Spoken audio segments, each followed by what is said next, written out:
apruebas puedes volar. Solo tienes que confiar mucho en ti, seguir.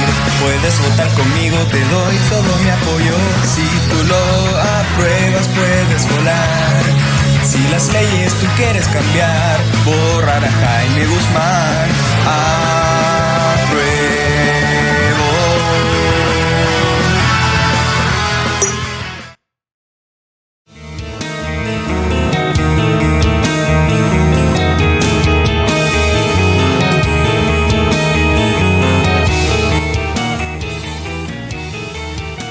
¿Cómo están? Muy buenos días, buenas tardes, buenas noches. Puede ser el momento del día en que estén escuchando su podcast regalón. Cuanto más a mí, les damos la bienvenida a un nuevo capítulo donde vamos a hablar del descubrimiento científico en la astronomía, al menos, quizá más importante en lo que va del año. Por lo mismo hemos preparado un programa estelar donde, además de que me acompaña aquí mi compañero de podcast y degustador de comida callejera Luis Rodríguez, nos acompaña además la bioquímica y se me olvidó el otro título. Estudiante magíster. Gracias, excelente, gracias. Estudiante de magíster Valesca Molina. Muchas gracias Luis, muchas gracias Valesca por acompañarnos. Valesca ya nos acompañó una vez en el episodio donde discutíamos la presencia de las deidades en el universo y qué respuesta nos daba la ciencia. ¿Cómo están? Hola, bien, gracias a ustedes. Oye, gracias por la invitación de nuevo. Siempre un gusto tenerte aquí. Vale. Qué tierno. Sí, bueno, y la Vale no es solamente el único invitado que tenemos invitada. Tenemos otro invitado, aunque no lo crean, tenemos a Joaquín Lavín también. Quería ser parte de esto, pero le dijimos que no. La Vale no solamente vino por el descubrimiento de Venus, sino que hoy día, 17 de septiembre, también es el Día Internacional de los Microorganismos, ¿cierto? ¡Yay! Sí. Así que vamos a hablar un poquito de microorganismos. Bueno, es exactamente la idea. Importante, pequeños pero fundamentales para la vida a gran escala y también para la vida más a pequeña escala o a mediana escala como la de nosotros los seres humanos. ¿Qué sería de nosotros sin los microorganismos? Nada. Nada. Básicamente nada. Excelente.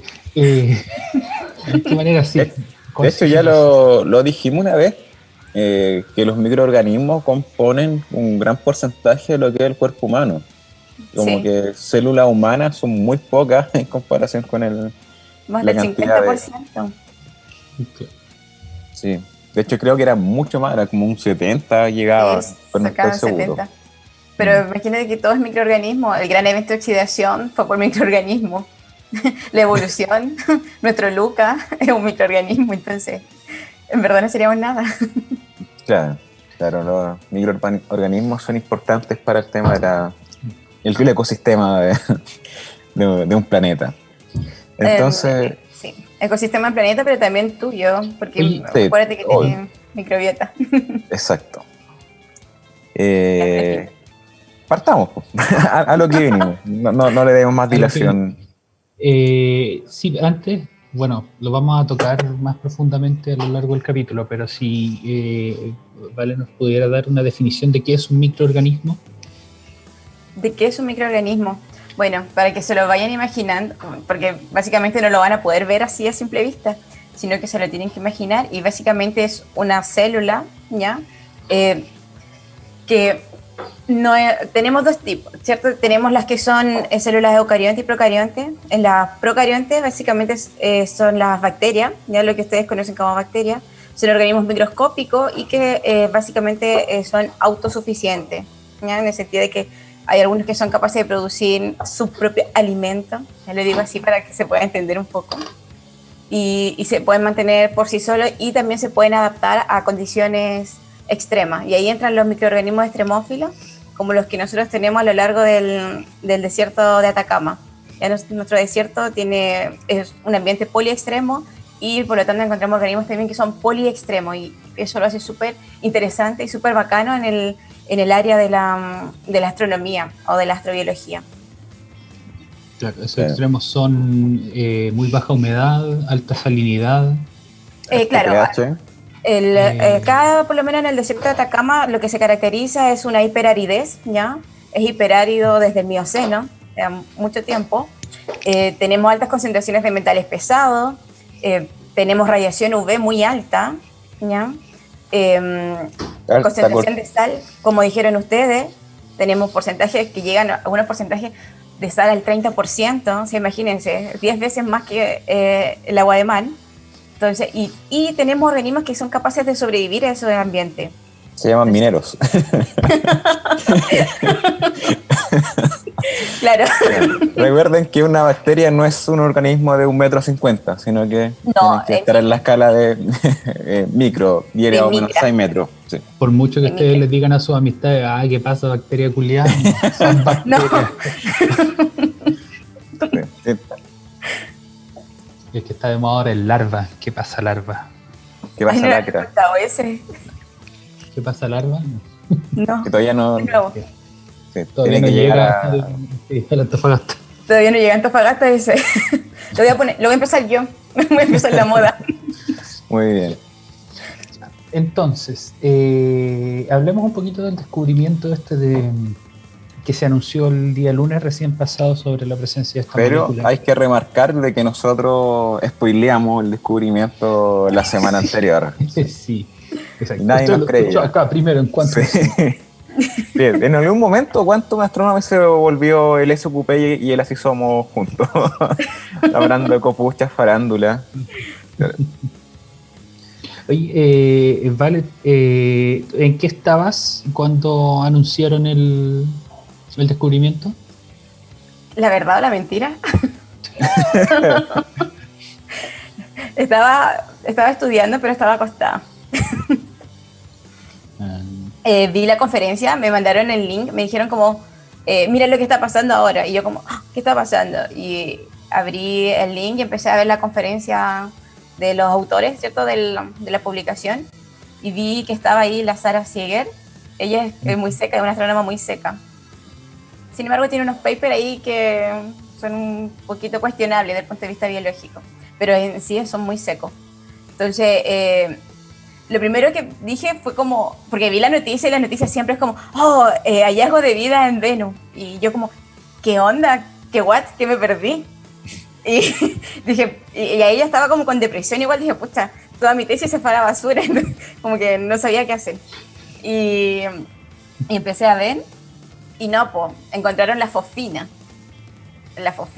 en Venus, ¿ya? Claro.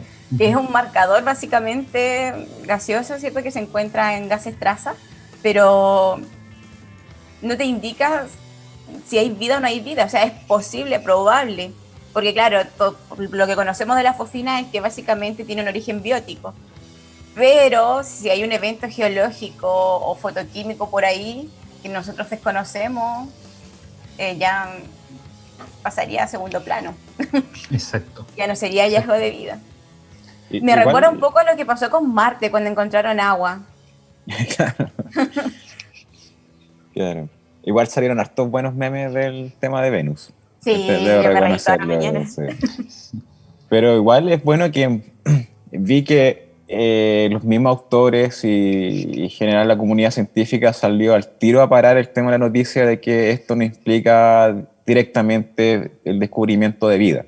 No sé, Sí. todos estos medios, así, los mismos creadores del universo paralelo con Anita, estaban ahí esperando como los buitres así dando vueltas para dar una web. Ojo, pero igual los autores igual mencionaron en su conferencia que no estaban proponiendo que había vida en Venus ni nada. También como que le bajaron el perfil. Sí, pues, exactamente. Y de hecho en el paper lo mencionan con alta cautela. Sí. En un momentito más les vamos a leer algunos pasajes del paper y vamos a ver Es que está tocado con cuidado. Es que si tú dices que encontraste vida, es una proposición súper fuerte. O sea, Sí. no ¿Qué les es pasa a como... ustedes? Si yo les dijera como que hay vida extraplanetaria, ¿qué les pasa? A mí como que me da ansiedad. Yo digo, bacán, pero pensándolo un poco más profundamente, no sé qué... O sea, me parece ciertamente menos terrible que no haya vida en otros planetas. O sea, si hay vida en otros planetas es bacán, porque eso significa que somos efectivamente un evento aleatorio y que no estamos en un mundo donde la única forma de vida somos los seres humanos, en realidad más allá de eso, que antropocéntrico, es la vida en la Tierra, y se presenta ahí un escenario muy, muy bíblico de la vida en la Tierra para los seres humanos, no tan aleatorio como podríamos pensar de una manera más científica. Entonces yo creo que sí, sería bacán, sería una confirmación de muchas cosas en las que creemos en la ciencia. Sí, es verdad. Ahí, no recuerdo quién dijo esto, pero era algo así como, hay dos posibilidades, de que estemos solo en este universo gigante, o que haya vida por todos lados, y que las dos son igual de aterradoras. Pero siempre mejor bien acompañado. Bien acompañado. Estar solo acá no pintaba para eso. Sí, ¿no? Y la conferencia, o sea, eso es, yo la vi también. Fue una de las gente que estuvo compartiendo el link. Estaba esperándola la semana pasada. Y también pensaba en los pobres estudiantes. Me puse en el lugar de ellos que trabajaban y que estuvieron con una semana para el pico, así, trabajando, preparando la cuestión. Y lo que noté, dado mi experiencia acá en Fulgor, es que había un expositor medio cufifo. La única forma de aguantar, ¿cierto? Con sus guariznaques. Su guariznaque. Sí, eso solamente me lo da la experiencia de Fulgor. No, que igual para rendir en un lugar así, hay que decir que a veces la comunidad científica se pichicatean por lo que se rumorea. Es verdad. Sí, a veces es mucha exigencia, pero ¿a qué es lo que quiero llegar con eso? No es que esté tirando para abajo a la comunidad científica ni nada, también fue una broma, pero esto llevó mucho trabajo por detrás. No es algo que hayan dicho de un día para otro, miramos para allá y encontramos esto, sino que fue un evento que se venía incluso proponiendo desde antes, porque no fue solamente la detección con ALMA, que es lo que se encontró ahora, sino que se detectó, si no me equivoco, en 2017, corríjanme, ustedes se leyeron los papers, sí, con el James Maxwell, y y también en Hawái. Y esa detección, claro, era una primera detección de fosfina. La fosfina es fósforo con 3 hidrógenos pegaditos, y que, como se había propuesto, un trazador de vida, y a pesar de que era un buen resultado, no era suficiente como para decir, oye, mira, hay fosfina y por lo tanto implica vida, como les gustaría a los medios de publicación. Entonces se necesitaron comprobar con distintos telescopios que efectivamente había fosfina ahí. Entonces, no sé si estoy siguiendo la pauta. Pero vamos a hablar de todo eso. Sí, no, pero lo que iba a decir que quizás es interesante primero hablar de cómo detectaron la fosfina y cómo se puede detectar componentes químicos en la atmósfera de los planetas antes de entrar como directamente en la parte de microbiología, como que vamos desde afuera hacia adentro. Desde la astronomía.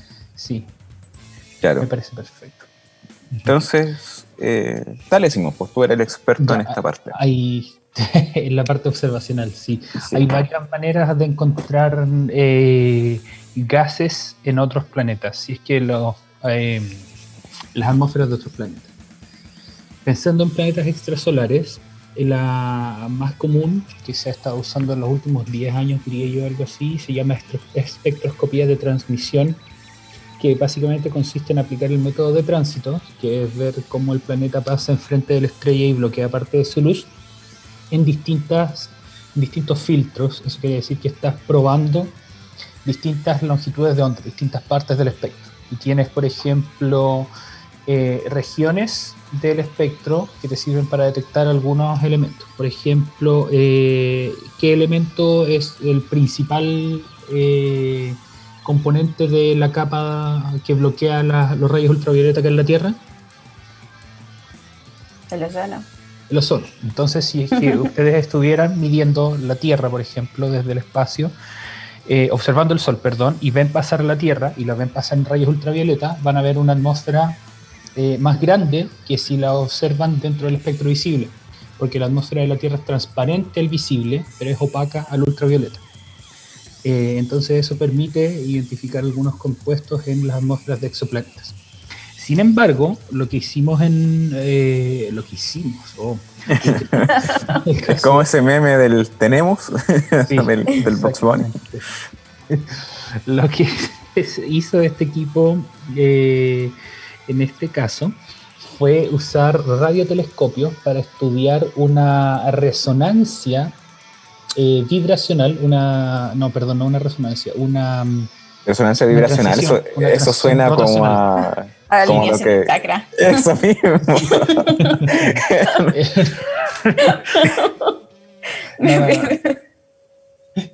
Una transición rotacional en el milimétrico. Los nodos de rotación de las moléculas dependen, bueno, de la configuración de sus átomos, y existen distintos nodos, existe el fundamental y existen armónicos, como también existen en los sonidos. Y distintas configuraciones entregan distintos modos posibles de rotación, bueno, de vibración también, pero vamos a hablar de rotación en este caso. Entonces esta molécula, el PH3, fosfano-fosfina, de las dos maneras, tiene una que es observable a 1.123 milímetros. Eso es por lo tanto, ondas de radio milimétricas, como su nombre lo dice. Es milimétrico. Y es observable entonces por una de las bandas de ALMA, una de las bandas de observación de ALMA, y fue inicialmente observada, como decía Luis recién, con el James Clerk Maxwell Telescope, que está en Mauna Kea, en Hawái. Entonces, ese telescopio tiene el nombre haciendo referencia a James Maxwell, de las famosas ecuaciones de electromagnetismo, por si acaso. Como a ti. Y las observaciones iniciales fueron con eso. En junio de 2017, para confirmarlo, porque una de las gracias de la ciencia es que las observaciones sean replicables, confirmables y bueno, también falsificables, de que eso vamos a hablar en un momento más. Se observó luego con ALMA en marzo de 2019. Ahí leyendo los agradecimientos del paper me di cuenta que pidieron permiso por ser esto un descubrimiento que podía potencialmente ser tan importante. Pidieron permiso para un tiempo de observación que se llama el tiempo de discreción del director. Eso quiere decir que el director de un observatorio tiene cierto tiempo de observación que puede usar para sus propias investigaciones, o también se puede ceder en caso de que alguien le convenza y le diga, mire, sabes que este proyecto está bueno, te conviene, le va a dar estatus a tu observatorio. Y en este caso, bueno, fue así y efectivamente la chuntaron, porque la observación está bastante buena, la detección está súper buena, súper clara, y las implicancias que tiene, bueno, hemos estado discutiendo y vamos a seguir discutiendo a lo largo del capítulo. Claro, al final lo que fue una confirmación de la detección de esta molécula. Exactamente, y es una detección inequívoca, porque también en los papers se habla ampliamente de otras, bueno, hay harto detalle en el que yo no entré, me quedé en la parte principal de los papers porque proveen un montón de material suplementario acerca de la parte técnica de cómo se filtran y limpian los datos, cómo se procesan para dar la mejor señal posible, y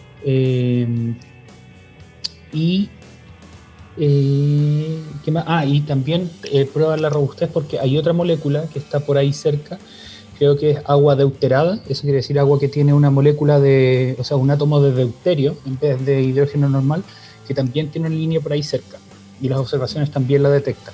Así que está todo en orden, no es contaminación por eso. La señal es súper clara, es inequívoco y es efectivamente esta molécula la que se detecta. Y bueno, cabe decir que la señal viene mayormente desde el ecuador de Venus, sí. no de los polos. Entonces ahí también ayuda un poco a ¿cómo se llama esto? De ir corroborando esta hipótesis de que podría ser vida o no, por los temas de los ciclos geológicos, no sé si son ciclos, en verdad, y la parte atmosférica, las corrientes atmosféricas, etcétera. Porque algo que se decía, que posiblemente vamos a tocar más adelante, que son las implicancias, o sea, qué cosas puede generar estas concentraciones de fosfina, y en las que se encontró muchas de las hipótesis que se planteaban no podían crear esa concentración en esa región. Entonces, eso es, por eso también resulta ser importante. A mí no me quedó claro eso que viniera del Ecuador. Creo que la señal más fuerte venía de la zona equivalente de los trópicos, o sea, entre el Ecuador y los polos. En los polos no encontraban. Claro, es que generalmente lo que yo entendí fue que tenemos esta nube, ¿cierto?, que recubre a Venus, y el centro de la nube es la que está más cálida, cálida para nosotros, pero fría para Venus. Está como a 50 grados Celsius. Entonces, lo interesante es que está justamente en esa zona. Entonces, eso lo hace aún más potencialmente a que sea fosfina proveniente de un origen biótico. Sí, esa es la gracia. Es como el Ecuador, pero de la nube, no de... No, pero también cerca, no se encontró mucho en los polos, sino que... No, porque los polos ya están mucho más calientes. A ver, es que es una cosa que es altura de suelo como derecho hacia arriba, que eso es lo que tú estás mencionando, que está como unos 50 kilómetros, que es más o menos donde se encuentra una temperatura, presión, etcétera, similar a lo que podría ser acá como en la Tierra. Pero también las cuestiones cuando están rotando hay efectos atmosféricos, que incluso también pasa en la estrella, que producto por la rotación se empiezan a generar distintas diferencias de presiones entre lo que sería por fuerza centrífuga, lo que el peso que está soportando, digamos, la atmósfera en el ecuador versus lo que está en los polos. Entonces, por lo menos en la estrella, eso se llama la circulación de Eddington-Smith, que al haber estos cambios de presión se generan ciertos cambios de entropía, entonces empieza a hacer desplazamiento a regiones donde hay de mayor a menor presión. Entonces, de ambos polos empieza a moverse material y que entra por el ecuador. Entonces tienes como esta cuestión envolvente. Entonces se van a acumular en los trópicos. Y las estrellas también tienen algo parecido en su circulación de fluidos. Entonces, algo que explicaban eran eso, porque se encontraban en esta región de Ecuador, por eso Simón especificó los trópicos, y tienes que también a una altura del suelo, a unos 50 kilómetros, encuentras estas condiciones similares a las de los que tienen la Tierra, digamos, como condiciones que nosotros conocemos de vida. Exacto, y justamente vamos a hablar más tardecito cómo sabemos que viene de esa zona la señal. Y que de hecho no es una determinación precisa, sino que es un límite, porque hay limitaciones para encontrar una señal que venga debajo de la zona donde se indica. Pero, en fin, hemos hablado de las condiciones de Venus, que, por ejemplo, Valesca dijo que la temperatura era muy agradable ahí en esa zona, porque Venus tiene temperaturas que no son para nada agradables en la superficie. Claro, hay que decirle que Venus es como el gemelo de la Tierra, un planeta muy similar, pero tiene un efecto invernadero muy potente. Entonces la temperatura a nivel superficie es extremadamente alta, sobre los 400 grados, no sé cuánto 450. Sí, 450, 60 grados Celsius. Sí. Es mayor a la máxima temperatura que hay en Mercurio. Es muy curioso eso, y es por el efecto invernadero.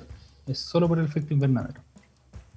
Claro, que es retención de calor por estas nubes, lo que nos espera a nosotros si es que seguimos contaminando como...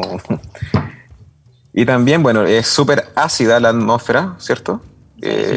Es muy ácida, entonces, digamos, no solamente te basta como bacteria aguantar el calor, sino que tienes que aguantar el pH que hay ahí, y también tiene muy alta presión. La presión...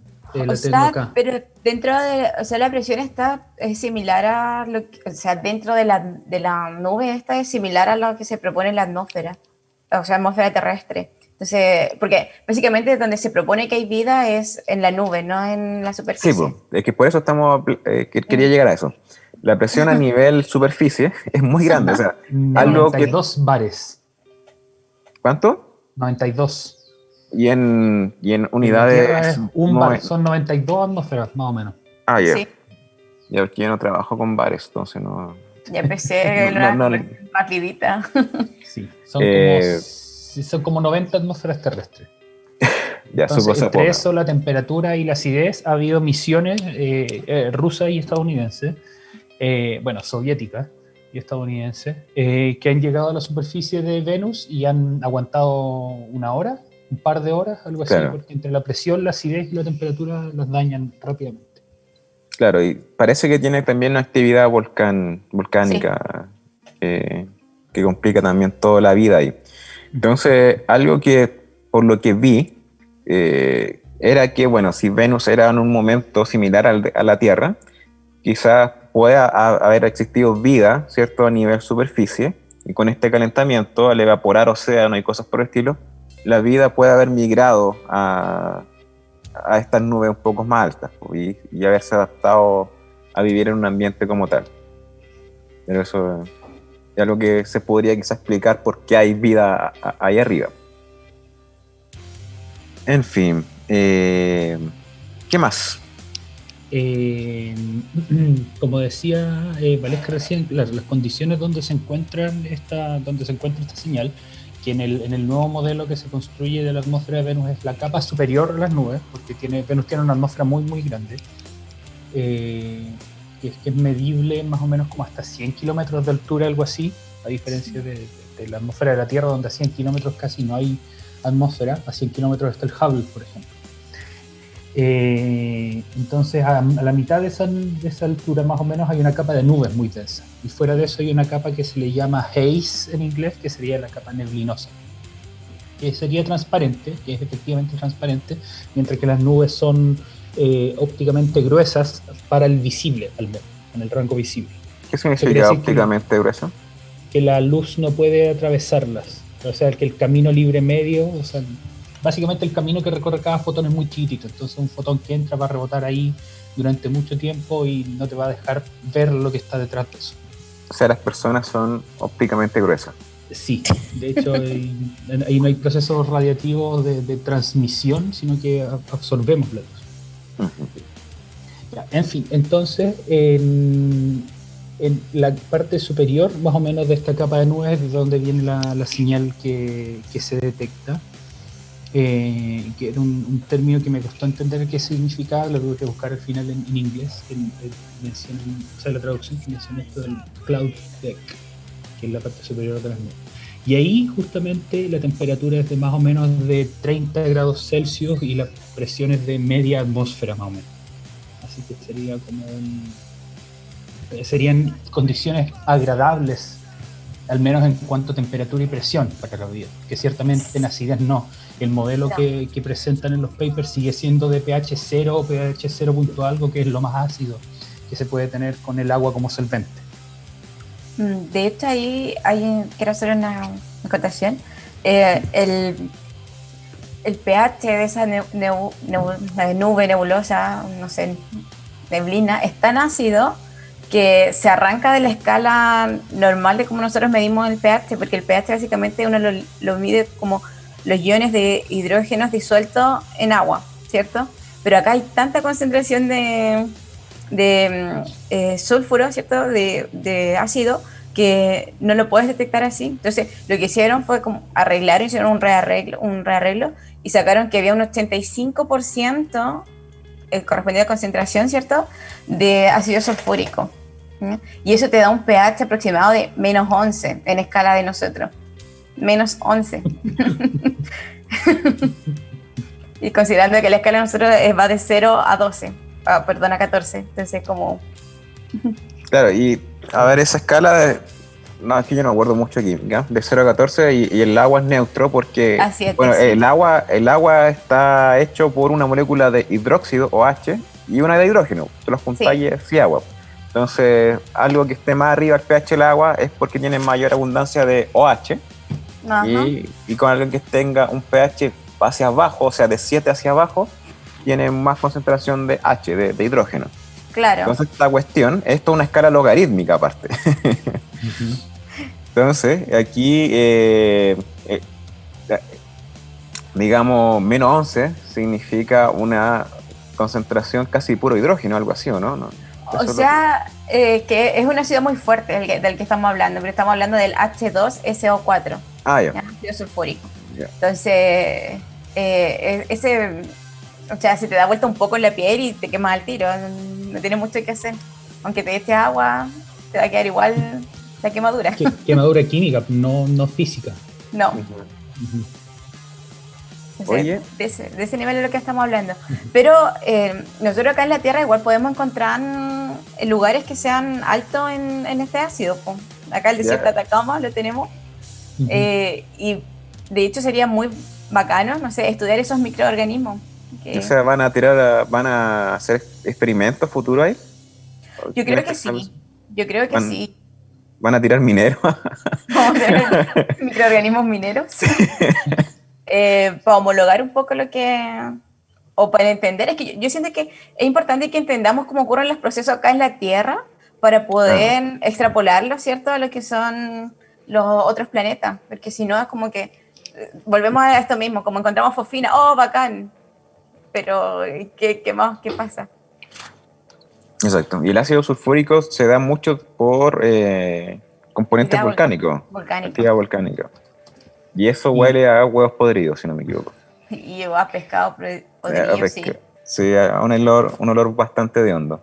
Y por lo mismo es importante que Luis diga lo de los volcanes, porque es parte de un ciclo que también ocurre aquí en la Tierra, ciclo del azufre, que tiene componentes abióticas, o sea, componentes que no necesariamente necesitan de la vida. O sea, hay rocas que se parten y hay un proceso ahí que por la actividad tectónica, estas rocas que se parten van liberando gases, sí, que después por el ciclo del agua vuelven a los océanos, se vuelven a los sedimentos, se vuelven a depositar en las rocas. Entonces están esos ciclos que no necesitan de un componente con vida, que también lo mencionan muchas veces en el paper, porque es importante descartar todos esos procesos antes de decir, ok, parece que ya no tenemos ninguna explicación más, que tiene que haber algún organismo que está activamente generando este compuesto.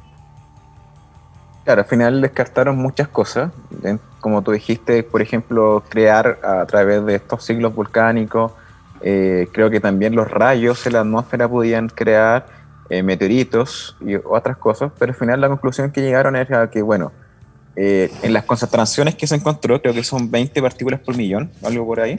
20 ppm, sí. Por 1.000 millones. Por 1.000 millones. 20 por 1.000 millones. 20 por billón gringo. Ya. No, está todavía en unidades retardadas.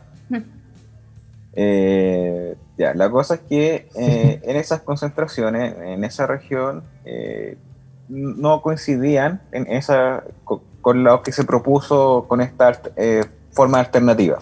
Entonces eso también era lo interesante, por lo que yo entendí.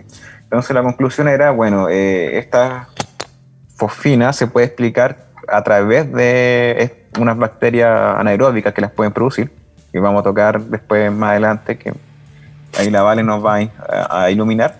O hay procesos geológicos, cosas así que generan fosfina que todavía nosotros no entendemos y que no hemos dilucidado, y que hay que seguir estudiando para ver si es que están presentes ahí. Entonces, por eso no se puede cantar tan rápidamente que haya vida, porque todavía quedan ciertos parámetros abiertos que hay que revisar también. Oye, ¿qué les parece si vamos a su tonto break? Hemos llevado un buen tiempo ya. Vamos a aprovechar de ir al bañito y tomar agüita. Bueno. Uh-huh. Vamos entonces al primer break. Tenemos aquí, como siempre, nuestras canciones temáticas. La primera era de Vector, una banda de thrash metal progresivo que se llama Venus Project, el proyecto Venus, muy en la onda de este descubrimiento. Y esta es de finales de los 80 con los Red Hot Chili Peppers y Subway to Venus, el metro que va hacia Venus. Vamos entonces, Don Fulgor.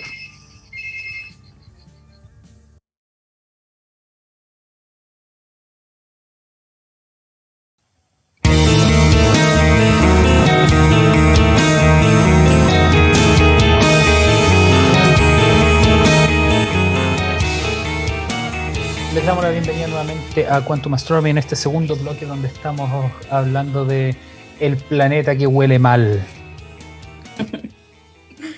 Que huele a ajo. No, bueno, en realidad el ajo no huele A mal. pantano. A pantano. Pescado podrido, puede ser. No podría El que ser. huele a ajo es la fofina. Eso. Ya. Eso era. Bueno, este maloliente planeta, el gemelo malvado de la Tierra, porque tienen al parecer una estructura geológica similar, densidad parecida, tamaño parecido, pero condiciones en la atmósfera infernales. Y aún así Oye. se puede encontrar esta moleculita que puede indicar, al menos aquí en la Tierra indica vida, pero ya veremos qué indica para Venus. Luis. Hoy nos mandaron otra noticia importante por interno, que también vamos a decir aquí, que Quantum Astronomy lo dijo primero, que dice que impactante predicción de que necesita contacto con aliens a finales de este año. Así que ya saben, ¿sí? Estas bacterias son las que hicieron las pirámides y que se roban a las vaquitas y hacen dibujos en los campos de cultivo. Entonces, probablemente estas bacterias se parezcan mucho a nosotros y lo que vean en los campos de cultivo sean los penes de las bacterias. ¿Qué onda tu imaginación? Pero, mira, imagínate en esto. Si un humano, probablemente hombre heterosexual, vaya a otro planeta y tenga que dejar un mensaje sobre alguna roca, sobre una tierra, ¿qué creéis que va a dibujar? ¡Ay, no! Entonces, si se parecen a nosotros, ya sabemos qué pueden significar esos dibujos de cultivo. Ya, volvamos a lo importante. Sí, por favor. Hemos juntado, ¿cierto? Las partes de Exodia y, por favor, Vale, manifiéstate con todo lo que sepas de microorganismos, bioquímica y todo lo que tú sabes hacer. Y todo lo por que se hacen. Ilumínanos. Ya, a partir hablando un poquito de lo que es Venus, y creo que ya lo mencionaron como casi todo. Solamente mencionar un par de cositas más que cuando uno estudia atmósfera en exoplaneta, en estas cosas de la exoatmósfera o atmósferas planetarias, uno lo puede hacer de distintos métodos, ¿cierto? Como dijo Simón, está la espectroscopía de tránsito, pero también está la espectroscopía Doppler de alta resolución y está el Direct Imaging. Y todos te van a dar capas distintas de la atmósfera. Entonces te van a dar moléculas, ¿cierto?, que van a estar en distintos tipos de equilibrio o distintos tipos de complejidad. Lo que pasa con Venus también, esta nube, ¿cierto?, que es gaseosa y alta en sulfuro, ¿cierto?, ácido sulfúrico.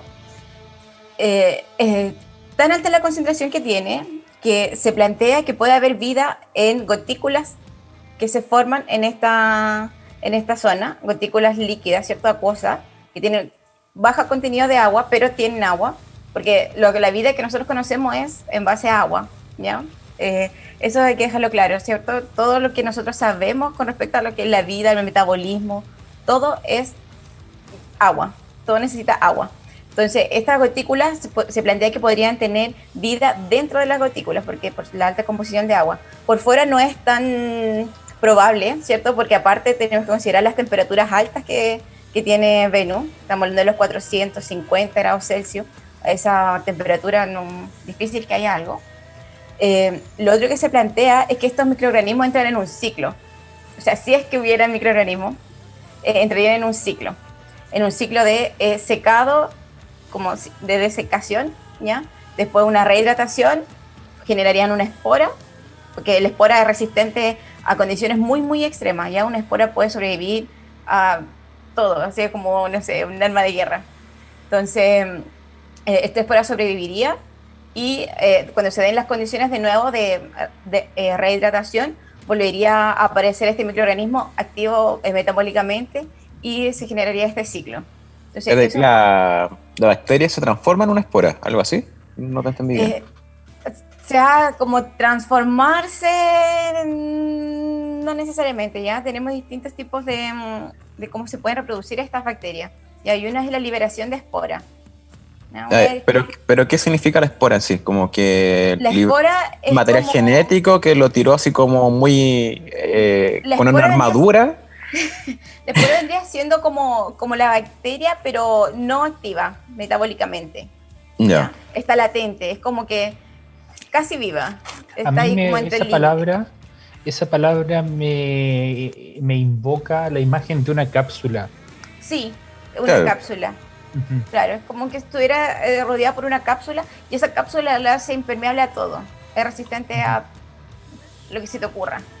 Claro, Y de porque a mí hecho, el en concepto laboratorios, por ejemplo, cuando tú estás ahí trabajando con virus o hongos o cosas así, y vas a limpiar tu zona, siempre te tienes que irradiar con UV para eliminar todo, pero aún así hay esporas que no se van a eliminar y se te va a contaminar todo igual y va a quedar la cagada igual. y así nació el COVID. Y así nació el COVID. No, pero es que el concepto de espora yo siempre tuve más asociado a los hongos. Entonces nunca caché como que las bacterias también hacían eso, etcétera. Entonces para mí la espora era como algo que liberaba los hongos y que servía como para reproducirse, que era como quizás material genético encapsulado que lo tiraban así. Ya, Y llegaba a un lado que está y ahí salía otro honguito, no sé. claro. Lo mismo puede aplicarlo en los microorganismos. Ya. Ya, pues, perfecto. Entonces, eso es un poco más o menos como lo que se plantea. Entonces, las condiciones son súper extremas. Entonces, si hubiera algo de vida ahí, tendría que ser un poliextremo aparte, porque tendría que aguantar la acidez, tendría que soportar las temperaturas y las presiones. Y claro, y Ya, hacer de sin viejo para contar la afuera en Navidad radiación. también. Sí, pero igual son, digamos, habilidades que se han visto por separado con los extremófilos. Po. Hemos encontrado bacterias, o sea, hemos de con el Hemos. apropiamiento Sí, cultural. no, tranquilo, lo entiendo. Bueno, hablo como comunidad científica, sí. Que hay bacterias que aguantan altos pH, otros que aguantan altas temperaturas, hay otras que aguantan alta radiación, que se ha visto, que Sí. tienen como su mecanismo para conservar material genético o recuperarlo, como hartas copias de respaldo. Y alto pH. Entonces este es como que sería que pasaron por estos 4 doyos de entrenamiento y Claro. evolucionaron. Sería un poliextremo y que también nosotros lo hemos visto en el desierto de Atacama, se han aislado algunos poliextremófilos, ¿ya? Entonces no es tan rebuscado como decir como que sea resistente a varias cosas. De hecho Claro. es como más común o más normal de lo que uno se imagina. Claro, Porque el mejor antiguamente- ejemplo... Dime. El mejor ejemplo son los mineros, po. Eso aguantan cualquier weá que no. Ya, Dale. Dale dale con los mineros que andan. No me había pasado, fue minero. No, los mineros están arruinando el norte. A pesar de que extraen minerales y Ya. Ahí sirve como justo gran... O sea, es la minería, no los es la mineros. minería. Sí, el Ya. efecto de minería, sí, pero...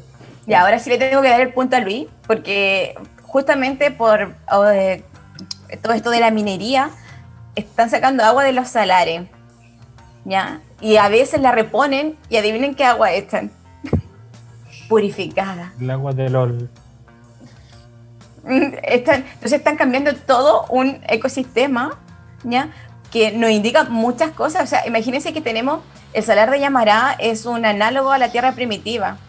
Entonces podemos encontrar microorganismos con metabolismo súper ancestrales y lo estamos arruinando. Entonces nos estamos perdiendo nosotros mismos la oportunidad de entender lo que pasó con nosotros mismos. Exacto. Aparte de decir de que Chile es muy especial con su biodiversidad porque es como una zona aislada del resto del continente, entonces tiene como ecosistemas bastante únicos. Sí, pues. De Y hecho, rico nuestro en eso. desierto es el más árido del mundo, entonces tenemos un triángulo acá que es, pero el que es más análogo a Marte, y por eso se estudia mucho y mandan los rovers acá y todo. Entonces, estamos arruinando justamente eso. Claro, y no solamente eso, la minería también, aparte de la contaminación que ves ahí, levanta mucho polvo, entonces también está matando las imágenes de los telescopios buenos que hay ahí como en Paranal, ¿cachai? Sí, Sí. Tienes que regularizar todo eso. Ya, pero volviendo al tema. Volvamos al tema.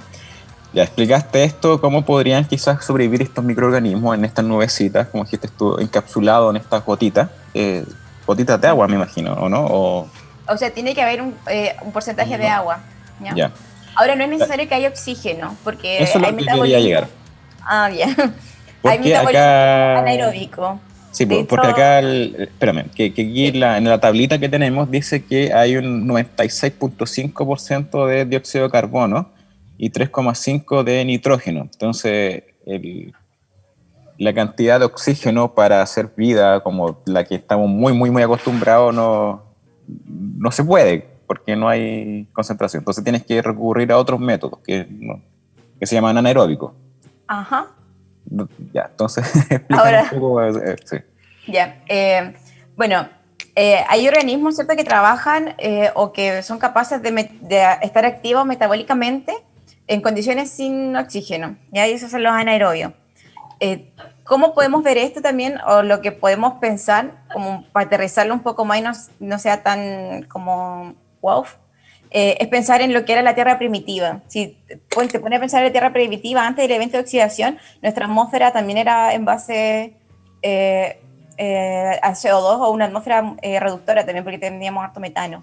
Entonces, todos esos, ahí incluso existían microorganismos que eran capaces de metabolizar esto. Hay microorganismos que son capaces de metabolizar el metano, por ejemplo, tienen todo un ciclo. Están los sulfuros reductores, ¿ya?, que son capaces de tomar sulfuro, ¿cierto?, reducirlo, y que también te dan como producto la fosfina, ¿ya?, que es lo que llama la atención en Marte y que posiblemente el metabolismo es que podría estar activo, porque claro, toma el sulfuro, y la atmósfera es altamente, o sea, tiene mucha cantidad de sulfuro aparte, y te da como producto la fosfina. Y tienes y básicamente sacan su energía, ¿cierto?, a partir de la radiación solar, como los rayos UV, como una fotosíntesis, pero no que termine como con oxígeno, sino que que sea no oxigénica, ¿ya? Que sea como el producto final, otra cosa, otra especie química reducida u oxidada. Entiendo. ¿Los varié? No. No. Estaba Pero oye, recordando muchos conceptos de química que ayer justamente para entender un poco el paper tuve que buscar conceptos de acidez y óxido reducción y el factor oxidante, que es el que se reduce, y los estados de oxidación y otras cosas así, Sí. que me llevaron como 12 o 13 años hacia el pasado. se me olvidó lo que ya iba a decir. Perdón por eso. Oye, Bueno, pero dime. no, te quería preguntar, porque yo no sé mucho de la Tierra primitiva. La atmósfera de la Tierra primitiva se podría comparar con la de Venus, por ejemplo, con efecto invernadero gigante, temperaturas, Teníamos un efecto presión. invernadero, sí. No sé si la podríamos comparar tanto con la de Venus porque no me acuerdo el porcentaje de sulfuros que nosotros teníamos. Creo que nosotros no teníamos uno tan alto como el de Venus. ¿Ya? Nuestras condiciones más que nada era la carencia de oxígeno y era más parecida a lo que es Marte, más que Venus. ¿Ya? Porque Marte igual tiene el dióxido, ¿cierto?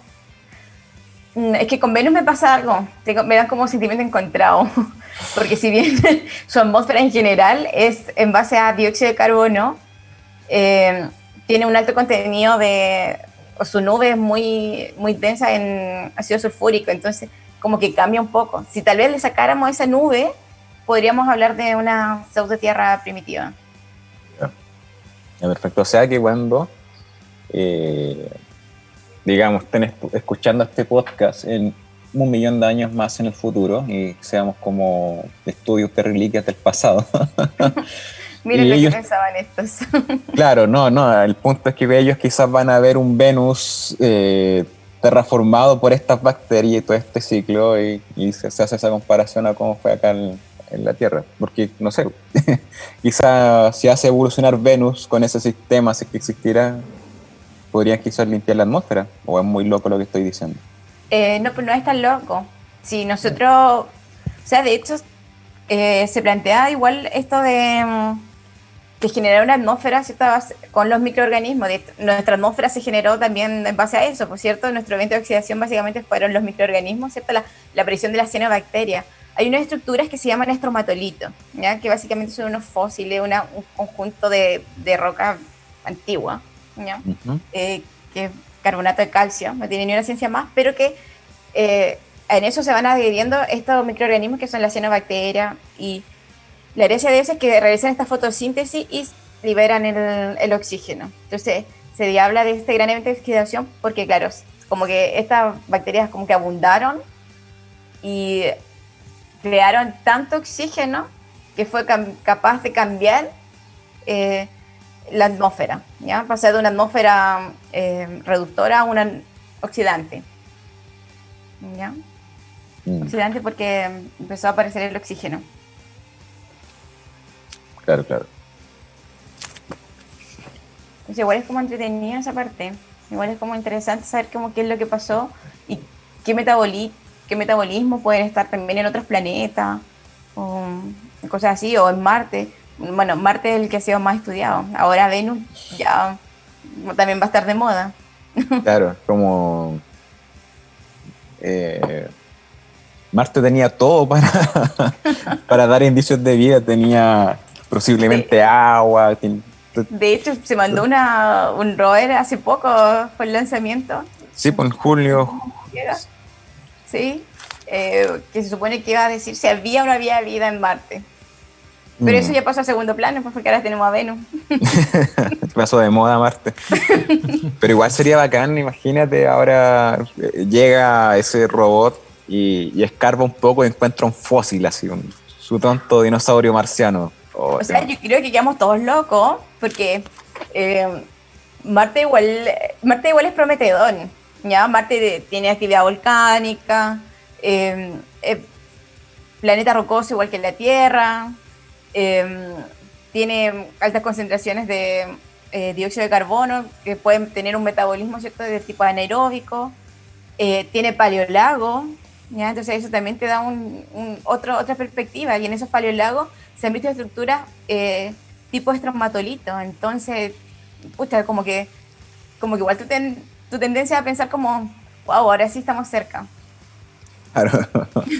Ahora sí que sí, vamos. Y como que tiene una lista así y va tiqueando. Entonces como que Marte igual como que cumple hartos requisitos. Ahora que le apareció competencia, no sé qué irá a pasar. Pero Venus igual es prometedor. Claro, había visto que la fosfina también la habían encontrado en otros planetas del sistema solar. No sé si ustedes saben algo al respecto, que si van a empezar a investigar en otros lados, etcétera. Porque igual Marte no era el único lugar que se piensa que puede haber vida. Hay lunas, por ejemplo, como Europa o Titán, que también se sospecha que puede haber algo ahí. Sí. Entonces, ¿qué saben ustedes al respecto de eso? No sé si Simón ha visto algo. Sobre los descubrimientos de la misma molécula en otros planetas, sí. Estaba en Júpiter y Saturno, y me voy a vincular un poco también con la parte química. Si digo alguna burrada, por favor, que Vale me corrija. Sí, era mucho más común en Júpiter y Saturno porque esos son planetas que tienen mucho hidrógeno disponible.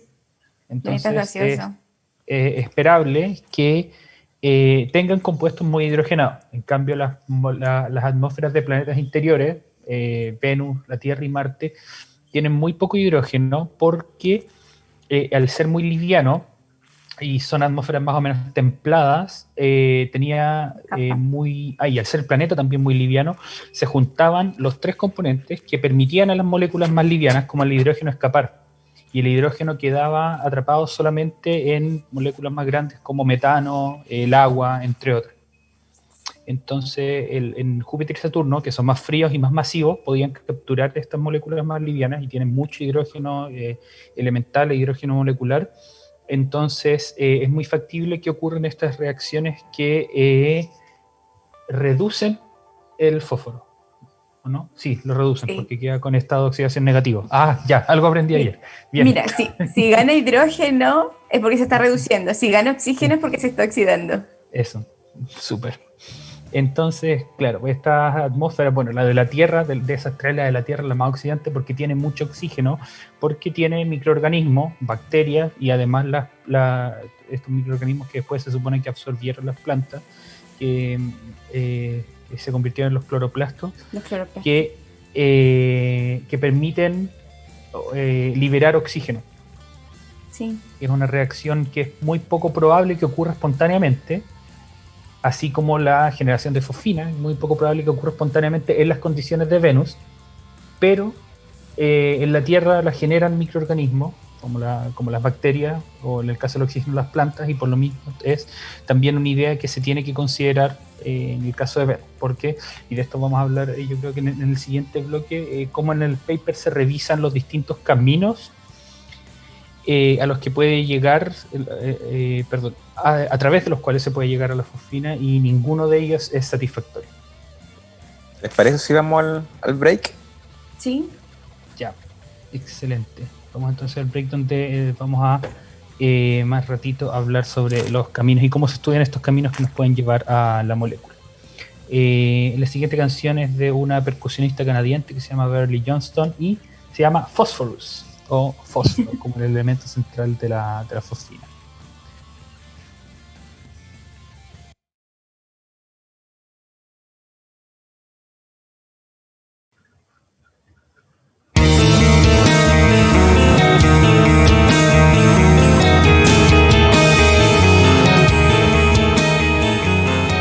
Estamos de vuelta para nuestro tercer bloque de Quantum Astronomy, hablando sobre Venus y el descubrimiento de esta molécula que no significa que haya vida, pero esa es una hipótesis que, bueno, ni siquiera cabe para hipótesis, es una idea que debe sopesarse, al menos.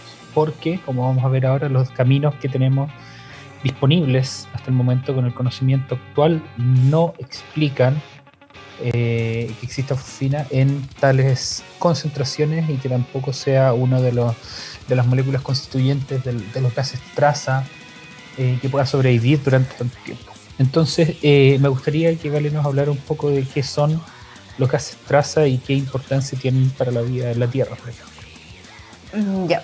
Los gases traza son los gases que no son abundantes, ¿ya? Y están presentes en la atmósfera. Nosotros tenemos varios gases traza. No recuerdo bien todos, pero alguno de ellos es el monóxido, ¿ya? Monóxido de carbono, el argón. ¿Me ayudan con los demás? Lo olvidé. Sí, el vapor de agua, quizás el metano. El metano, uh-huh. ¿Ya? Y bueno, otras moléculas más que en verdad no me acuerdo mucho, uh-huh. Pero básicamente la gracia es que son trazas, cantidades muy ínfimas comparado con los otros, ¿ya? Por ejemplo, en nuestro caso, nuestra atmósfera tiene un alto porcentaje de nitrógeno, ¿cierto? De oxígeno, ya que lo hace... Claro, 78 nitrógeno, 20 de oxígeno. 20 de oxígeno, ¿ya? Por ejemplo, en Marte también tenemos elementos traza, ¿ya? Los mismos que nosotros, pero su atmósfera, ¿cierto? El mayor porcentaje es con dióxido de carbono. Entonces, eso es un poco lo que son los gases traza. La importancia de eso es que son cantidades tan pequeñas que como que no tienen una explicación como de formación, ¿ya? O sea, una explicación que no sea biótica, o que es como difícil asociarle a algún proceso, por ejemplo, geológico, que me genere estos compuestos en esas concentraciones, pero estamos hablando de concentraciones de ppm, o sea, son muy, muy, muy pequeñas, ¿ya? Como la fosfina, el caso de la fosfina, que lo que encontraron son 20 ppm, entonces es muy, muy, muy pequeño. No sé si me pueden ayudar a complementar, o me van preguntando y yo les voy respondiendo. Vale, Simón, hazte cargo. No entendí muy bien lo último que dijiste. ¿De los ppm? Si puedes repetirlo. No. No, sí, o sea, la frase completa. Ya. ¿Qué fue lo último que dije? No me acuerdo bien, pero creo que fue lo de la fosfina. En Venus, por ejemplo, encontraron lo de la fosfina, que está en una concentración de 20 ppm. ¿Ya? Esa es una concentración muy, muy pequeña, lo que lo hace ser un gas traza, ¿ya? Iba a decir trans, claro. No sé por qué. La concentración encontrada, y que eso tiene que ver con, bueno, eso es todo un modelo, pero está principalmente determinado en el caso de la señal por qué tan profunda es la línea que se encuentra en el espectro. Es de 20 ppb o partes por billón gringo, o sea, 20 partes por 1000 millones. Ujú. Eso se hace en cálculo, creo que es volumen, un cálculo por volumen, el pp. En cálculo por volumen serían o sea, serían nanogramos por litro, nanolitros por litro. Ya. Ahí te quedan volumen. Uh-huh. Ya. Sí, o sea, muy poquito, una parte muy pequeña de la Claro. Que a todo esto no mencionamos cómo se detectaba. Es muy parecido a lo que se hace cuando se estudia un espectro y aparecen las líneas oscuras. Aquí no hay análogo a líneas oscuras porque no es un espectro visible. La atmósfera de Venus está muy caliente y por lo tanto tiene emisión térmica, y esta molécula absorbe esa radiación en la longitud de onda que ya habíamos mencionado antes, que era 1.123 milímetros. Entonces, como la mayoría de la radiación de emisión viene de la primera mitad de la atmósfera, de los 50 kilómetros más o menos, es por eso que podemos inferir que esta absorción viene aproximadamente entre los 50 y 60 kilómetros de altura de la atmósfera. Eso nos había faltado mencionar antes. Claro, pero ahí ¿sí? mencionaste lo de la señal, que solamente se encuentra en esa región, ¿cierto? Porque lo han intentado en capas inferiores, pero no obtienen esa señal, y en capas superiores tampoco está. Claro. O sea, es al menos de la parte que alcancé a leer yo, era por los límites en la técnica que describía, que es absorción. Claro. De la radiación que viene de la parte más baja de la atmósfera. Sería imposible, con esta técnica al menos, detectarla de capas más bajas. Y ya, entonces creo que no faltó nada más de esto. A ver, voy a revisar. Sí. Ya, entonces vamos a pasar a hablar de algunos de los temas que se tratan en el segundo paper, el paper más extenso, donde se ven los caminos que nos pueden llevar a la fosfina. Y hay dos caminos que se estudian con las condiciones que conocemos en Venus, que uno es el fotoquímico y el otro es el análisis termodinámico. Entonces vamos a partir por el análisis termodinámico. Si Luis nos puede explicar lo que es la energía libre de Gibbs en termodinámica y en física. A ver, de partida, a ver cómo lo puedo explicar. Básicamente es la energía que tienes disponible para poder generar enlaces, como hacer reacciones químicas prácticamente.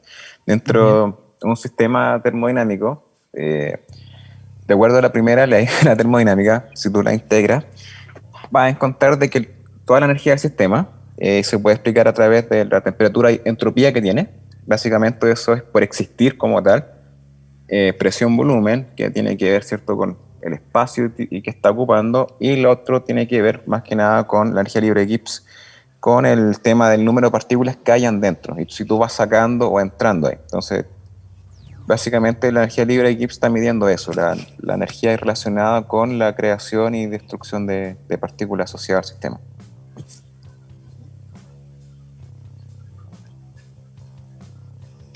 Excelente. Entonces, el vínculo que se hace en química con la energía libre de Gibbs es que si la energía libre de Gibbs de una reacción o de los compuestos asociados a una reacción es negativa, entonces la reacción es espontánea. Sí, exactamente. Entonces, todos los caminos que conocemos para llegar a la fosfina en las condiciones de la capa en la que se detecta dan una energía libre de Gibbs positiva. O sea, las reacciones que llevan a la fosfina no son espontáneas en las condiciones en las que se encuentra fosfina, pero eso no impide otros escenarios, como que, por ejemplo, se forme en capas más bajas de la atmósfera y luego suba. Lo que sí se desmentía en el paper, sí, debe haber alguna palabra mejor que desmentía. No sé. ¿Se demuestra? No sé cómo es. Refuta. Sí, se refuta que pueda ocurrir al revés, que sea de una capa más alta y que luego baje, porque más arriba estaba las condiciones de temperatura no lo permitían y aparte por fotodisociación, por los rayos ultravioleta del sol, sería muy poco probable que exista fosfina porque se desarmaría muy rápidamente. Y el otro camino es el fotoquímico, que aquí tengo algunas notas que creo que eran interesantes de mencionar. Perdón.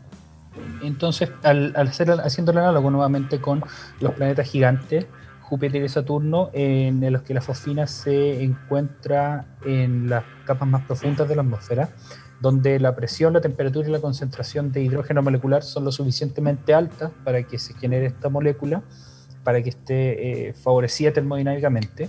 En las capas más altas de la atmósfera, entonces llega por convección.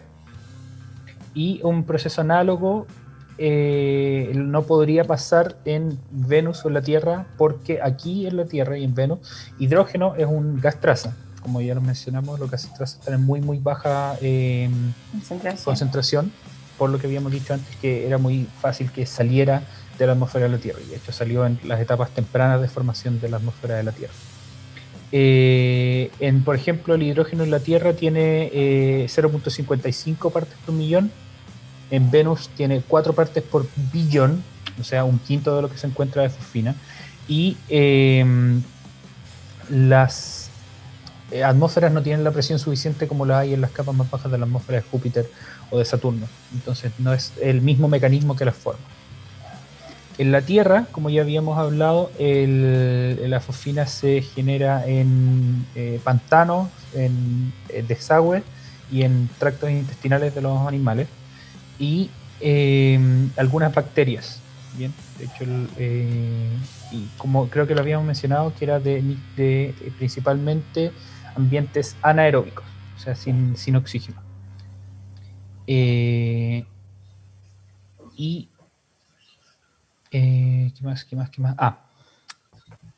Y uno de los mecanismos, finalmente, que se mencionaba, tras tener considerado todo eso, es uno de los mecanismos que habíamos mencionado recién, que era, en inglés se llama outgassing, que sería como la salida de gases de las rocas en la corteza de los planetas. Entonces, en Venus, para el caso de la fosfina que se encuentra y los niveles de concentración que se encontraron, era necesario que cada centímetro cuadrado de corteza de Venus emitiera en promedio entre 1 millón y 10 millones de moléculas de fosfina por segundo.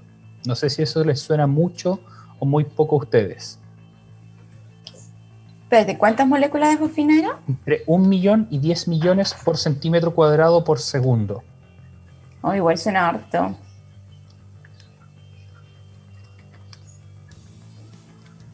Vamos a ponerlo en comparación con lo de la Tierra, ¿bien?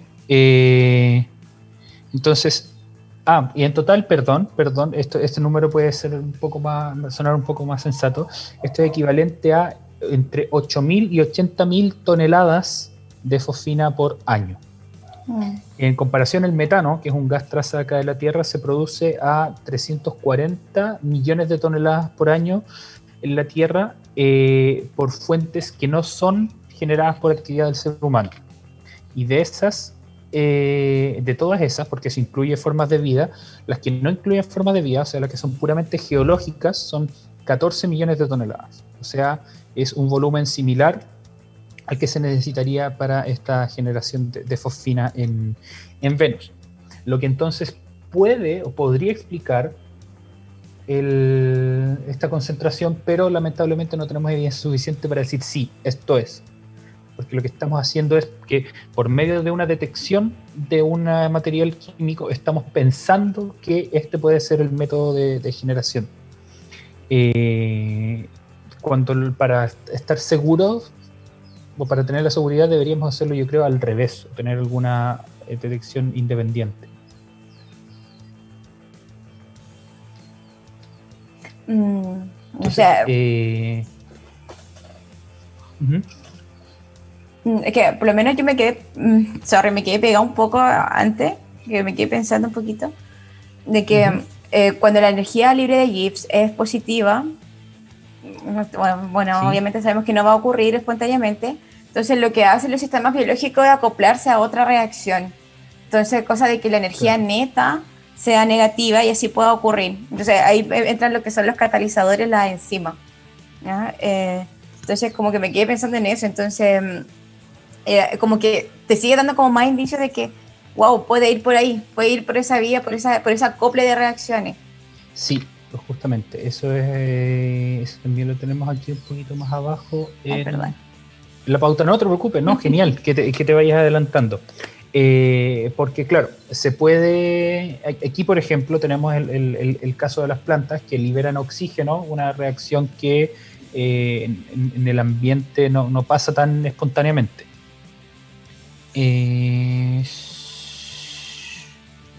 Tenía el análogo por acá, ¿dónde está? Aquí está. Entonces,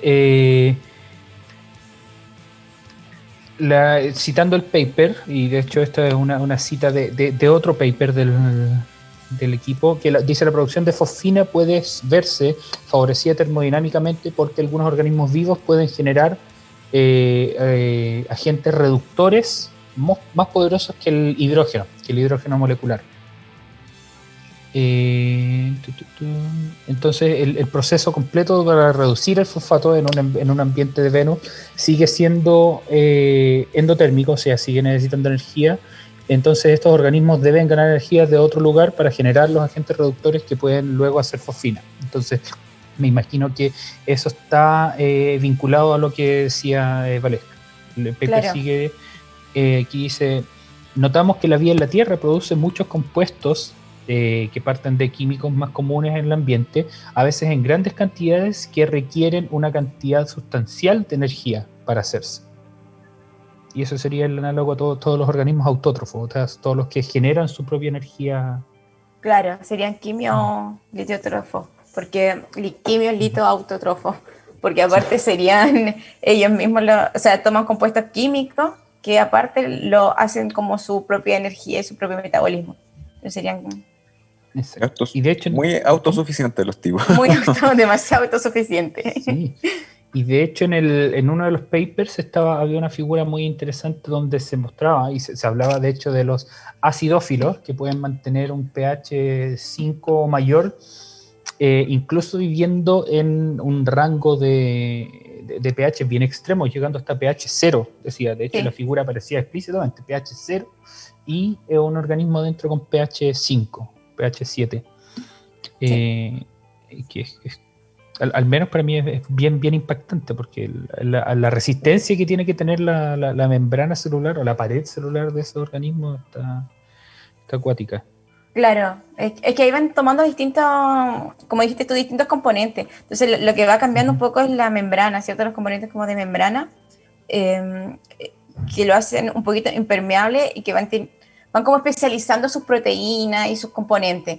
Entonces, básicamente, afuera tú tienes un pH, imagínate, 1, pero adentro de la célula sigue teniendo un pH 6, a veces 7, 5, en los casos como más extremos. Entonces, si te das cuenta, no es tan descabellado, porque nuestro pH igual anda como por ahí. Entonces, adentro de la célula no es el problema. El problema es lo que pasa afuera. Y afuera agarran todo esto, como estos mecanismos de defensa, de generar nuevos compuestos o tener compuestos especializados para eso, para soportar tanto la acidez extrema, como me dijiste tú, o el frío extremo, ¿ya? Porque imagínate que se ha visto que hay una bacteria que, bueno, hay una que encontraron en un volcán que está a 200 grados Celsius y sigue activa metabólicamente, y hay otra que han encontrado metabolismo activo a menos 18, menos 20 grados Celsius. Entonces tú dices como, wow, ¿cómo? Entonces, estos son básicamente porque se van cambiando las estructuras, pues ya van cambiando composiciones, ¿cierto? En su interior, que lo hacen ser más flexibles a estas condiciones. Eso es lo interesante de estos microorganismos.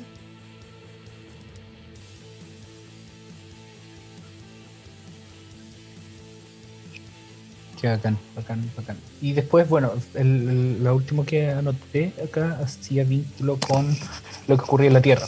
Aquí en la Tierra, la producción de los microbios, perdón, que producen fosfina, que son como las condiciones que habíamos visto recién, muy baja en oxígeno, por lo tanto un ambiente reductor muy ácido, pueden producir fosfina a una razón que es más o menos 10 veces más grande que la que habíamos hablado recién. Pero habíamos hablado recién entre 1 millón y 10 millones de moléculas por centímetro por segundo. Aquí es entre 10 y 100 millones de moléculas por centímetro cuadrado por segundo. Okay. Entonces eso sugiere que de ser este el camino, podría ser podría habitar en esta capa de nubes en la que se encuentra, y tenerla muy, muy, muy levemente poblada, no necesariamente que sea una población muy densa a lo largo de todo el planeta. Y además, algo que puede jugar a favor es que la concentración de fósforo, si es que la concentración de fósforo es mayor y eso efectivamente puede servir para generar más fosfina, le juega a favor, a diferencia de lo que pasa acá en la Tierra. Porque en la Tierra la concentración de fósforo es mucho más bajo y es posible que la generación de fosfina esté vinculada a eso. Y hay mediciones de cuánto fósforo hay en Venus. Eso lo logró la sonda Vega, que era una de estas sondas soviéticas, que a la medida que iba descendiendo pudo medir el fósforo, pero tenía una limitación, que podía medir solamente cantidad de fósforo elemental, no vinculado a alguna molécula. Sí. Entonces encuentra mucho más fósforo que cualquier ecosistema terrestre, por lo tanto todo eso apoya esta idea de que la hipótesis en realidad que efectivamente podrían ser algunos microorganismos que tienen en su interior las capacidades para acoplar estas reacciones, como decía Valesca, para llevar a que se pueda generar fosfina en las cantidades que se pueden medir actualmente en la atmósfera de Venus. Pero todo esto es, como les comentábamos, una hipótesis, tiene que probarse, tiene que primero descartarse todos los otros caminos, que son algunas reacciones químicas que no conocemos, composiciones de la corteza de Venus que no conocemos, entre muchas otras. Así que esto es una pieza de un puzzle más, esto no es la respuesta, y eso es lo bonito de la ciencia al final, que no tenemos respuesta definitiva, sino que cada nuevo descubrimiento que hacemos abre la puerta para nuevas preguntas. Para más trabajo. Eso para más trabajo. Sí, es verdad. Es súper entretenido. Y no sé, yo quería comentar también que, por ejemplo, los cambios en la concentración de fosfina también se puede ver a estos ciclos que pueden ocurrir que a veces están activos metabólicamente, otras veces no están activos metabólicamente los microorganismos. Entonces, por eso a lo mejor tanta también la diferencia en concentraciones. Y lo otro, que la fosfina también se puede descomponer, ¿cierto?, a ácido fosfórico, H2PO4 o H3PO4. Uh-huh. ¿Ya? Entonces, igual, como hay una alta concentración de ácido sulfúrico y cosas así, pueden haber reacciones químicas que tampoco nosotros conocemos bien. Solamente agregar eso como a favor de la vida. Ay. Uno de los caminos es que, del hecho de los que se forma acá en la Tierra, es la disociación de una de esas moléculas. No me acuerdo si H3PO3 o H3PO4. Sí, sí, es casi como un ciclo dije. Pero la puerta está abierta a muchas cosas. ¿Qué creen ustedes que es ahora? Ahora vamos a ponernos de SQP. ¿Qué creen que está pasando? Luis, dale tú primero. Que te veo ahí como... Es demasiado temprano para mí para pensar.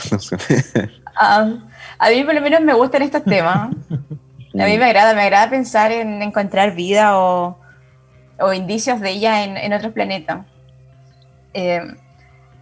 Me llama mucho también la atención de cómo surgió la vida. Entonces, para mí, todo esto como nuevos eventos, nuevas cosas que van apareciendo, me llevan a extrapolarlo también en lo que era la Tierra primitiva, cómo se evoluciona, o o si es capaz de, no sé, si tenemos algo, verlo más después, ver si evolucionó, ver cómo se desarrolla. Para mí como que tiene como ese lado. A mí por lo menos me agrada en ese sentido. Entonces, para mí que esté la fosfina ahí es como, wow, qué bacán. Entonces tengo esperanza de encontrar otras cosas en otros planetas. Y ahí me quiero ir ya a exoplaneta. ¿Ya?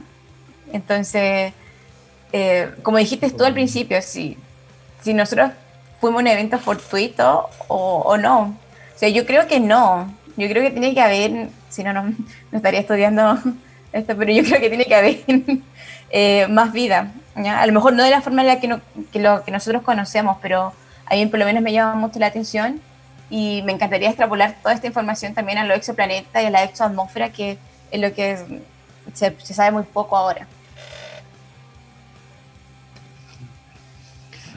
Da pie a harto, en realidad. Yo creo que un desafío bien interesante, bueno, tiene que ser ver qué está pasando en Venus, uno. El otro es consolidar la fosfina como un biomarcador o como un posible biomarcador, y el otro gran desafío va a ser intentar detectarla en exoplanetas. En exoplaneta. Porque sí, porque ahora con esta técnica está bastante buena, pero no...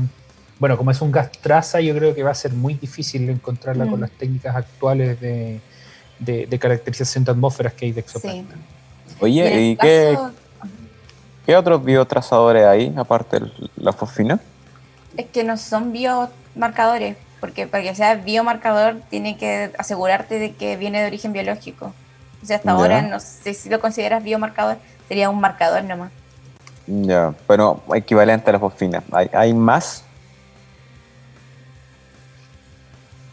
¿Saben eso? Sí. Sí, de hecho, o sea, depende, por ejemplo, si te dedicas, por ejemplo, si ves como marcador el agua, hay muchos exoplanetas en los que ya se han encontrado, o sea, no muchos tampoco, si son 40 atmósferas nomás las que están pseudo mapeadas. Ya se han encontrado en varios, si es que no en todos, agua, ¿ya? Moléculas de agua. El monóxido también abunda harto, el metano. Compuestos nitrogenados también están en abundancia. Ahora todo esto se está como, es como son técnicas que están como recién empezando también, entonces todavía hay como muchos detalles por ver y muchas cosas como qué es lo que quieres ver. Entonces tal vez ahora con el lanzamiento del James Webb va a quedar todo esto un poco más claro, más aterrizado. Ya porque se mandaron un montón de propuestas de moléculas y de espectros que querían ver en todo el exoplaneta, entonces ahí van a aparecer marcadores como más interesantes. Ahora lo que se ve es como bien básico, pero que no deja de ser, o sea, igual tú puedes sacar un montón de ideas con respecto a eso. Claro, es un subcampo que está creciendo, va a crecer mucho en los próximos años. Sí, de hecho crece súper rápido, pero esto de los exoplanetas, el primer exoplaneta fue descubierto en el 95. Y cacha que ahora ya en 2020 ya tenemos mapeada algunas atmósferas. Tenemos, ya me No, interesante. Entonces es interesante. Y obviamente el primero que encuentre vida, eso es un Nobel seguro y a los libros de historia de por vida. Entonces es un descubrimiento. Sí, y yo creo que te hace cuestionar igual varias cosas, como, no sé, las zonas de habitabilidad, ¿cierto? Porque por lo menos Venus, si tú extiendes la zona de habitabilidad, cae como una parte en el rango de la zona de habitable planetaria, netamente planetaria. Entonces, igual te hace cuestionar, pero si encontráis algo en Venus, pucha, entonces ahora, ¿qué es habitabilidad? ¿Cómo lo ves? Pero es que ahí también va a depender de muchas respuestas que no se tienen. Por ejemplo, la migración de planetas, cambios orbitales y cuestiones. Sí. Entonces, por efecto, por ejemplo, de muchos cuerpos, tú podéis tener que Venus quizás estaba en una órbita levemente más externa y que quizás también pudo haber migrado un poquito más al interior, ¿cachai? Sí. Entonces, hay todavía muchas piezas de puzzles que hay que... Está como Que esa hay que típica armar. pizarra de policía gringo con los hilos marcados así conectando Sí, cuestiones. para todos lados. Entonces, sí, pero importante eso porque antes, digamos, en la comunidad científica no se daba ni un peso por el tema de buscar planetas. Como que ya, por ejemplo, de partida potencialmente necesitaba buena instrumentación para hacerlo. Y también muchos estaban incrédulos, así como si existirían planetas afuera y no se veía como un posible campo. Se encontraron el primer planeta alrededor de una estrella neutrón, que fue posible eso, y ahí comenzaron a descubrir planetas como locos. Ahora tú levantas una piedra y te salen como 5 planetas en una estrella, pues. Y claro, el siguiente paso natural de eso era ya, bueno, empecemos a estudiar qué es lo que hay en estos planetas, como las composiciones y la pregunta fundamental, ¿hay vida? Que es lo que es algo que nos interesa como humanidad como tal. Una pregunta es, ¿estamos solos en toda esta cuestión? ¿O encontraremos al final vida? Ese yo creo que es como el goal máximo que buscan, po. Buscar vida inteligente. Eso ya sería como Sí. otro nivel. O sea, sería bacán encontrar a alguien que, no sé, sea bien inteligente, pues no sé, ya esté listo, todo armado. Claro. Puedes conversar con él. Y ahí también ya se ha pensado un poco de qué pasaría cuando haremos contacto con civilización y cosas así. Muchos escenarios se proponen que quizás no sería muy bueno. Y si quieren saber más de eso, vayan a escuchar el capítulo que tenemos de vida extraterrestre, que es, si no me equivoco, de los primeros de la primera temporada, donde comentamos todo eso. Súper. ¿Algo más que añadir? Yo quiero agradecerle mucho a Valesca por sus comentarios, muy, muy valiosos. Su expertise en otra área ayudan a construir algo que me gusta mucho de la oportunidad de hacer este podcast, que es la interdisciplina. Que, bueno, justamente la astrobiología es, yo creo, de las disciplinas astronómicas la más interdisciplinaria. Así que muchas gracias por acompañarnos en el capítulo de hoy. Muchas gracias a ustedes por invitarme.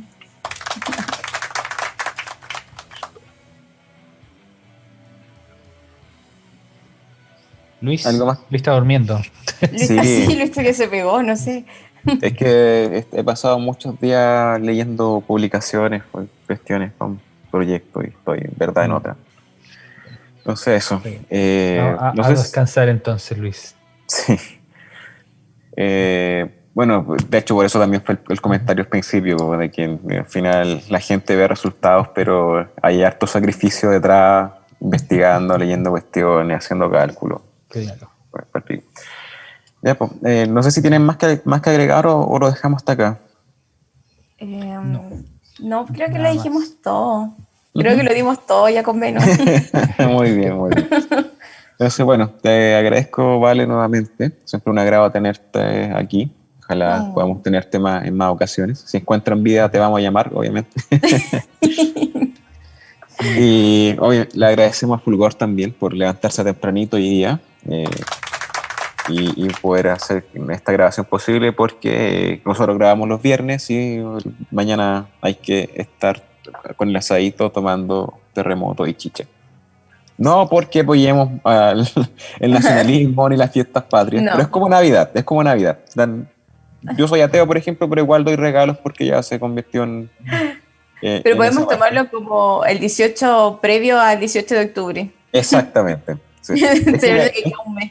Es que para mí es el único mes donde venden chicha y después el gobierno no las quita. Chicha, empanadas y cosas así. Entonces como el momento de gozar de esos placeres que da la vida.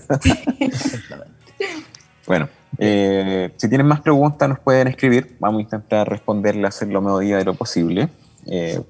Nos gusta mucho cuando nos escriben. Ahí al Instagram, Quantum Astronomy Podcast, nos pueden seguir. Siguen a Simón, a Ángel-Bajo, a mi Strange Pulsar, a Fulgor Lab en @FulgorLab, y a la Vale, no sé si quieren que la sigan. Ya, bueno, ya que le dijiste todo. Sí, a Valvalita. Valita, algo así. Sí, Valvalita, les va a aparecer inmediatamente.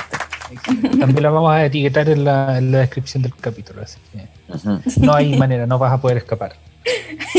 No, la antisocial ahí, no sé si quiere que la siga. Quienes vienen a vernos ahí, sí. Ya. Eso sería todo. Súper. Que disfrute mucho. Muchas gracias. Recuerde celebrar con responsabilidad, porque tenemos compromiso para ir a votar en octubre. Así que siempre con cuidado. Sí. Que esté muy bien, cuídese, edúquese lo que más que pueda y Y respete para que Claro. Para que lo respeten. Nos vemos. nos Vamos a vemos. cerrar entonces con este temita experimental de John Coltrane, que adecuadamente se llama Venus. Chao, que estén bien. Si tú lo apruebas puedes volar, solo tienes que confiar mucho en ti, seguir. Puedes votar conmigo, te doy todo mi apoyo. Si tú lo apruebas puedes volar. Si las leyes tú quieres cambiar, borrar a Jaime Guzmán.